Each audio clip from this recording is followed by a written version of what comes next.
वो बीजेपी जो आप से चाहती है कि आप इस मुल्क के दूसरे नंबर के शहरी बनकर रहे। कौन सी बीजेपी? वो बीजेपी का उम्मीदवार मैदान में है जो आपकी शरीयत में मदाखलत करना चाहते हैं। कौन सी बीजेपी? वो बीजेपी का उम्मीदवार मैदान में है जो आपके आबाद, आपके पुरखों की दी हुई जमीन जो अल्लाह के नाम पे दी गई थी, उन जमीनात को कानून बनाकर छीनने का आज काम कर रही है। वो बीजेपी। कौन सी बीजेपी? जो गाय के नाम पर मजलूम कुरैश बिरादरियों के मुसलमानों को आज मॉब लिंचिंग करती है। वो बीजेपी। कौन सी बीजेपी? जो हमारी माँ बहनों के हिजाब को, बुर्के को खत्म करना चाहती है। कौन सी बीजेपी? उस बीजेपी का उम्मीदवार मैदान में है जो मदारिसे दीनिया को दहशतगर्दी के अड्डे कहती है। कौन सी बीजेपी? जो चाहती है कि उर्दू का खात्मा हो। कौन सी बीजेपी? जो हर वक्त हर नए दिन ये कहती है कि फला मस्जिद में शिवलिंग था। वो बीजेपी जो आपके मसाइल पर, आपके दरमियान में हर वक्त आपके खिलाफ में खड़ी होती है। गौर करो, वो बीजेपी का उम्मीदवार आपके दरमियान में है और हिंदुस्तान के मुसलमान ने कभी भी इस मुल्क की आजादी के बाद से लेकर आज तक और अभी तक जो हालिया दिनों में पार्लिमानी इंतखाबात हुए हैं, कभी हमने बीजेपी को इख्तियार में लाने की कोशिश नहीं की। हमेशा से हमने बीजेपी को रोकना चाहा तो मकसद ये था कि हिंदुस्तान की गंगा जमुनी तहजीब बाकी रहे, शांति बहाल रहे, अमन कायम रहे, फिरका परस्त ताकत इख्तियार में ना आए। ये हिंदुस्तान के मुसलमानों ने हिंदुस्तान की आजादी के बाद बीजेपी को इख्तियार पे रखने की बड़ी कोशिशें और काविशें की और उसी का नतीजा है कि बीजेपी कभी इख्तियार में नहीं आई। लेकिन गौर करो कि कि हमारे आबाद ने जिस जमात को, जिस सियासी पार्टी को अपनी जमात समझा था या अपनी जमात कहकर उसका साथ दिया था, उस कांग्रेस पार्टी ने बीजेपी से कम नुकसान नहीं किया बल्कि 2 कदम बढ़कर हमारा और आपका इस्तेहसाल किया, नुकसान किया।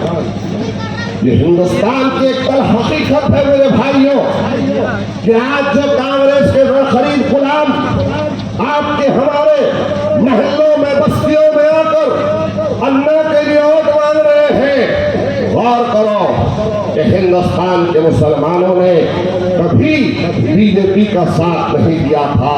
पंडित जवाहरलाल नेहरू ने आवाज दी तो हिंदुस्तान का मुसलमान पीछे गया। इंदिरा गांधी ने आवाज दी तो मुसलमान पीछे गए। वक्त की प्राइम मिनिस्टर बनाया इंदिरा गांधी के बाद राजीव गांधी आया तो उसका मुसलमानों ने साथ दिया। राजीव गांधी के बाद सोनिया गांधी, राहुल गांधी आए तो उनका भी इस्तेमाल किया। उनकी आवाज पर मुसलमान आगे बढ़े। पूरे गांधी परिवार को इख्तियार में और फिर इस मुल्क की बड़ी बड़ी अहदों पर फायज करने में किसी समाज का या किसी कौम का सबसे बड़ा दखल है तो मुसलमानों का दखल है। लेकिन गौर करो कि आज हम कहां पर ठहरे हुए हैं। आज जिस मुकाम पर हम और आप है वो हम जो इस मुल्क की आजादी से पहले एक खुशहाल जिंदगी गुजारा करती थी। तख्त था, ताज था, कई देवड़ियों के मालिक थे, खेत खलियान हमारे पास थे, जमीनात और जमींदार हम थे।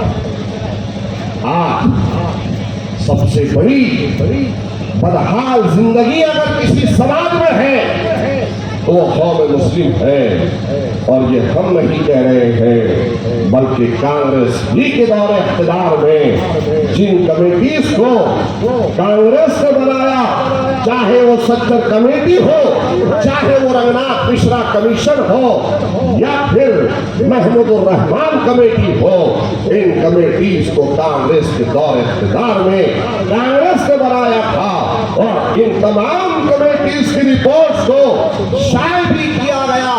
लेकिन हमको और आप तमाम को इस बात पर गौर करना होगा कि आया उन कमेटीज ने जो रिपोर्ट पेश की थी, क्या उस पर आज तक अमल किया गया या नहीं किया गया। अरे एहसान का बदला तो एहसान से चुकाया जाता है, लेकिन बदनसीबी इस मुल्क में मुसलमानों की कि वो कौम जिसने इस मुल्क की आजादी में सबसे अहम रोल और अहम किरदार को अदा किया, आज हम दुर्गम दर्जे के शहरी बनकर इस मुल्क में रहे। गौर तो करो कि मेरे भाई कि आज हमारी जो सूरत हाल है उसकी वजह क्या है। हम नहीं सोचते कि हम हर नए दिन पीछे आ रहे हैं, तो उसकी वजह क्या है।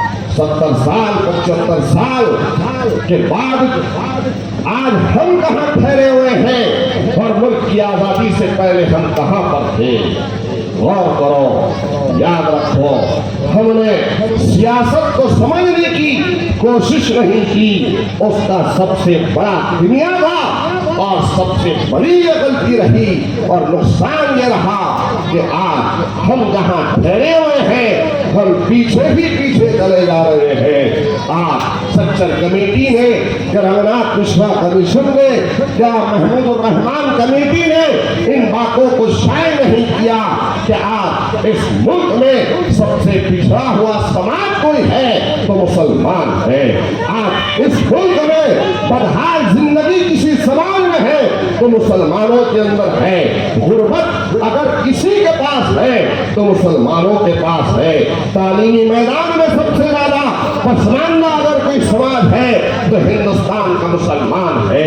कच्चे घरों में सबसे ज्यादा रहने वाला कोई है तो मुसलमान है। सरकारी नौकरियों में किसी की हिस्सेदारी नहीं है तो मुसलमान है। सबसे ज्यादा बम धमाकों के नाम पर जेलों में हमको डाला गया। कई फसादात कांग्रेस के दौर इख्तियार में हुए। हमारी बस्तियों को आग के ढेर में तब्दील किया गया। इस्पतों को नीलाम किया गया।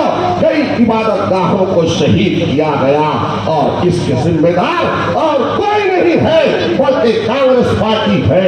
वो कांग्रेस पार्टी जिसने बाबरी मस्जिद के वक्त में जब केस चल रहा था तो शीला निवास करवाया।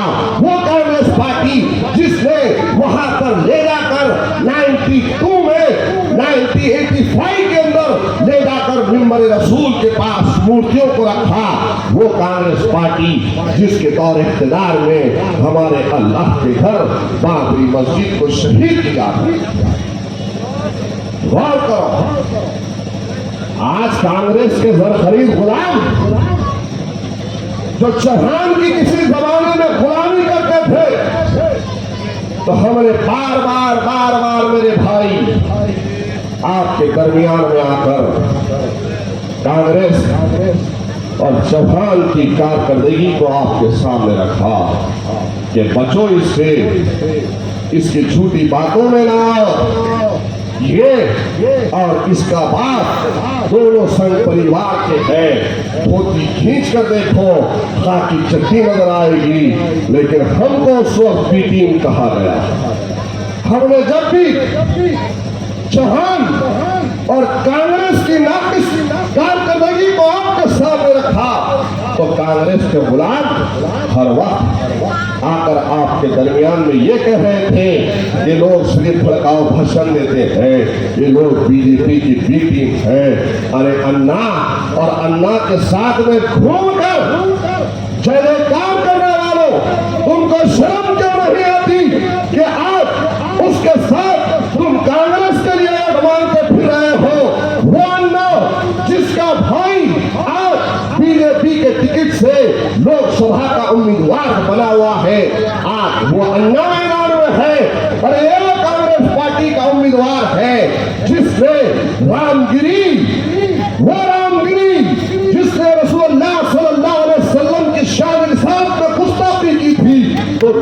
दिनों तक लाकर अपने पास उसको रखा था। अरे कौन सा अन्ना? वो कांग्रेस का अन्ना जो आज तुम्हारे सामने आकर मुसलमानों को सिखवन की दुहाई दे रहा है और तुमसे कहता है कि तुम बीजेपी को वोट ना दो, तुम मुझे वोट दो। तो 2019 में तुमने उस अन्ना को वोट दिया था, तुम्हारे वोटों को लिया, जीत के आया, ऐवान असेंबली की रुकनियत को हासिल किया और उसके बाद एक मर्तबा नहीं 2 मर्तबा उस अन्ना ने किसको वोट डाला? किसको वोट डाला? किसको वोट दिया? बीजेपी को वोट दिया। कांग्रेस के गुलामों तक क्या तुम्हें नजर नहीं आता कि विशालगढ़ पर यह अन्ना खामोश था?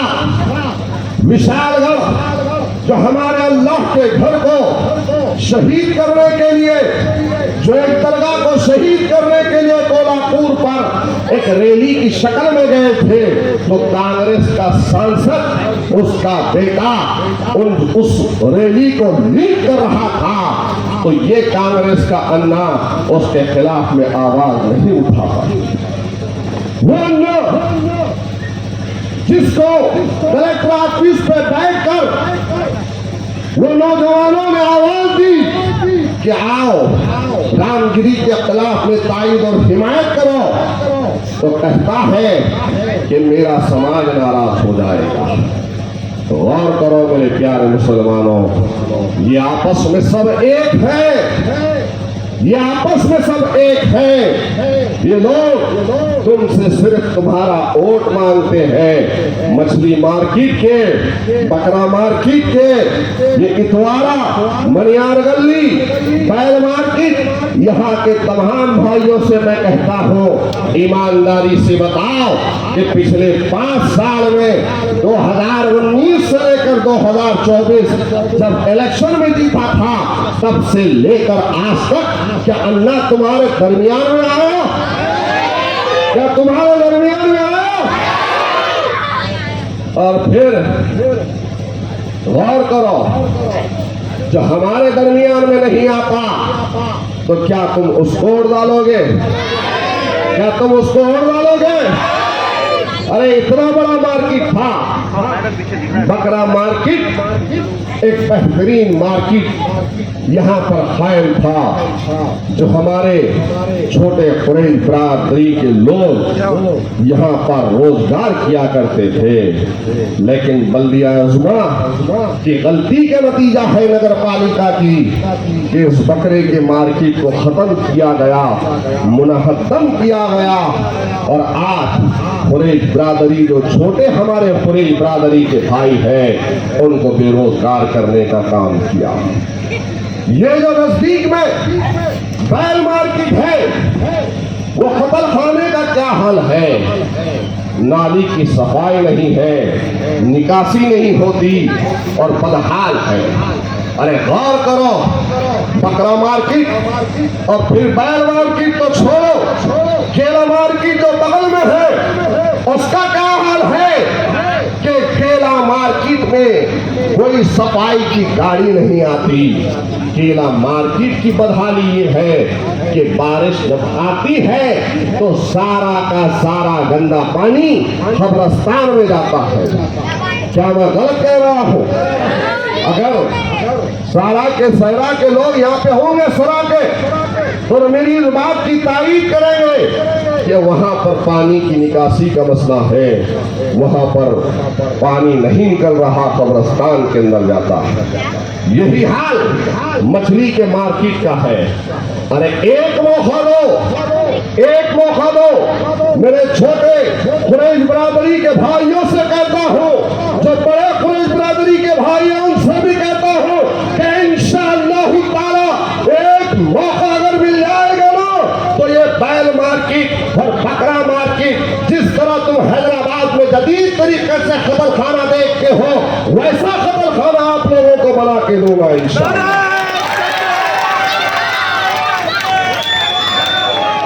वो काम करूंगा, मछली मार्केट में इंशाअल्लाह ताला जदीद बना के दूंगा।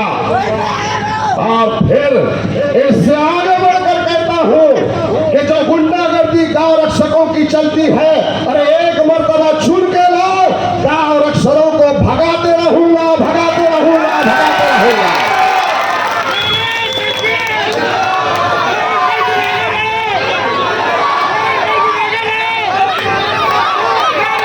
बकरा मार्केट बना के नहीं देते, बैल मार्केट बना के नहीं देते, चिकन का मार्केट बना के नहीं देते, केला मार्केट बना के नहीं देते, भिखारियों की तरह वोट मांगने के लिए आते हैं। तो क्या हम आजाद हैं? और फिर अन्ना जो निकला है मार्केट में, सुबह निकला तो एक ही जुमला है, दोपहर हुई तो एक ही जुमला है, शाम हुई तो एक ही जुमला है। मोइन का क्या चल रहा है, मोइन का क्या चल रहा है, ईमान का क्या चल रहा है? ये खौफ है मजलिस के जलसों का, ये खौफ है तुम्हारे इत्तेहाद का, ये खौफ है तुम्हारी ताईद और हिमायत का। अरे क्या ये मोहब्बत आज नांदेड़ के मुसलमानों के दिलों में है? तो ऐसे ही नहीं है।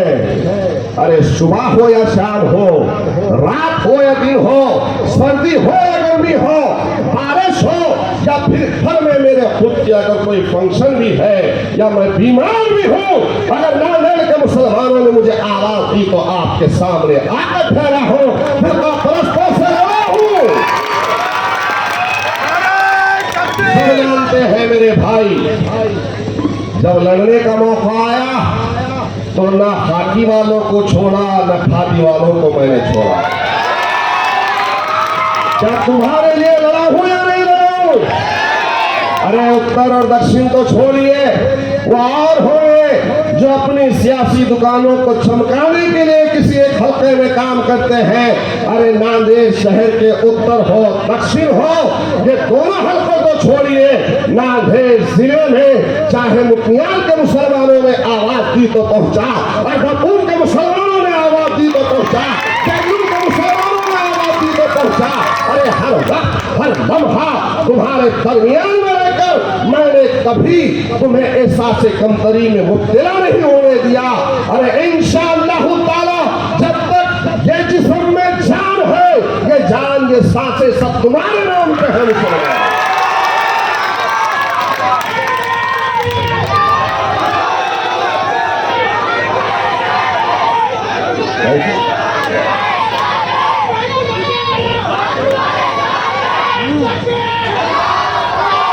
इसलिए गौर करो, हालात और वक्त की नजाकत को समझो, याद रखो, जो कौम अपने माजी के तजुर्बात से, माजी की गलतियों से सबक नहीं सीखती, वो कौम अपने मुस्तकबिल के फैसले नहीं लेती। मेरे प्यारे मुसलमानों, जो कुछ हुआ सो हुआ, लेकिन कम से कम आज तो होश के नाखून लो, मुत्तहिद रहो, मुनज़्ज़म रहो।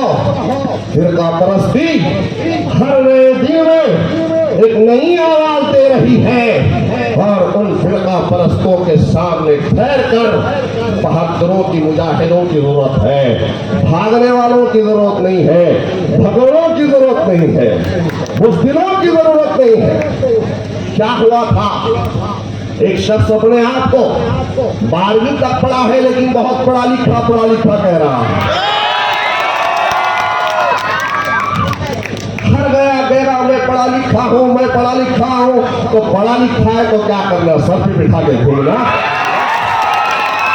मैं 15 दिन से काम कर रहा था, मैं 20 दिन से काम कर रहा था, मोइन साहब अचानक आ गए। अरे 15-20 दिन ज्यादा होते हैं और 15-20 साल ज्यादा होते हैं। और फिर मुसलमानों के दरमियान में आकर मुसलमानों को एहसास कमतरी में डालने के लिए क्या कह रहा है कि 60,000 है, 63,000 है, 62,000 है, उनके इतने हैं, इन्हों दे देंगे, हम मिल जाएंगे तो ऐसा हो जाएगा। अरे काबिल गफलत से बेदार होगा। और अगर पढ़ा लिखा है, मुसलमान है, तो झूठ से तो कम से कम काम न ले, सच्चाई को बयान कर, यादियों के औरात को पलट कर बता कि कितने हैं? तुम्हें मालूम है मेरे प्यारे मुसलमानों कि हल्के हारा दक्षिण में, साउथ में कुल वोटरों की तादाद, जिसमें आप भी है, हिंदू है, मुसलमान है, सिख है, ईसाई है, क्रिश्चियन है, अम्बेडकरवादी है, तमाम जाति बिरादरी के जो लोग हैं हल्के दक्षिण में 3 लाख से कुछ ज्यादा, और उन 3 लाख से कुछ ज्यादा में कलमा ला इलाहा इल्लल्लाह मोहम्मद रसूलुल्लाह वाले, जहां पर आप वोट है, जहां पर आपका वोट है, जहां के आप वोटर है, 1 लाख से करीब आपकी तादाद। यह है आपके वोटों का तनासुब। लेकिन झूठ से काम लिया जा रहा है ताकि आप डर जाए, गायब हो जाए, सासे कंतरी में मुब्तला हो जाए, और फिर बड़ी बड़ी बातें कर रहे हैं। अरे कम से कम जिस पार्टी से तू ठहरा है उस पार्टी के सदर ने पिछले 1 साल में कई मर्तबा उलमा इकराम के बारे में बदज़बानी की। कौन से उलमा इकराम जिनके पांव में, जिनके कदमों में बैठकर हम दीन को सीखते हैं, वो उलमा इकराम जो हमारे सरों के ताज है, वो उलमा इकराम जो अंबिया के वारिस है, उनके बारे में तेरा सदर अनाप शनाप रखता है, और तू आकर वोट मांगता है मुसलमानों के दरमियान में। अरे बाद में कोई नाम लगा, लेकिन गौर से पूछो किसी से कि पहले क्या कहते थे? पहले कॉमरेड कहते थे। क्या कहते थे? तो पहले कॉमरेड नहीं कहते थे। कॉमरेड किसे कहते हैं? कम्युनिस्ट को कहते हैं कॉमरेड। कौन होता है? कौन होता है? नास्तिक होता है।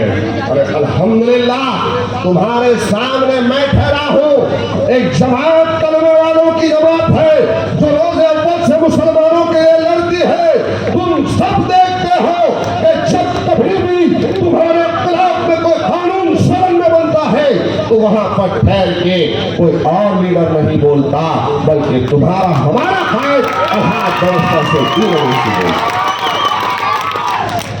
अपनों में गैरों में फर्क को समझो, इस हकीकत को समझो कि हम आपके अपने, आपकी तकलीफ का एहसास हमारे दिलों में, आपके दर्द को ऐवानों में बयान करते हैं। मेरे भाई, यहाँ पर रास्तों पर तो बहुत देखा तुमने, मुझे रास्ते पर तो बहुत देखा, सैकड़ों आने दो, हजारों आने दो, कभी सैयद मोइन ने पीठ नहीं दिखाई है।